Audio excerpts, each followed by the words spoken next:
Magandang araw sa inyong lahat at welcome sa aking channel. ABS-CBN nakatakdang ibenta ang bahagi ng kanilang ari-arian sa Ayala Land.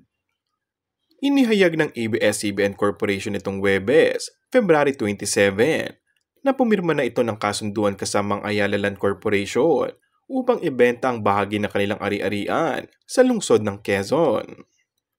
Isang Memorandum of Agreement o MOA ang nilagdaan ng ABS-CBN Corporation at ng ALI para ipagbenta ang nasa 30,000 square meters mula sa kabuuang 44,027.30 square meters na ari-arian na nagkakahalaga ng 6.2 billion. Ito ang binanggit ng kumpanya na pagmamay-ari ng pamilya Lopez sa isang disclosure sa stock exchange. Ang headquarters ng ABS-CBN ay kinabibilangan ng ilang gusali at production facilities. Ang mga operasyon ng Kapamilya Network, kasama ng mga opisina at studios, ay pag-iisang sa natitirang 1.4 hectare ng kumpanya. Sa ilalim ng MOA, ang pagbabayad para sa pagbebenta ay sa pamamagitan ng installment basis. Ang mga kikitain dito ay gagamitin sa partial payments ng loans.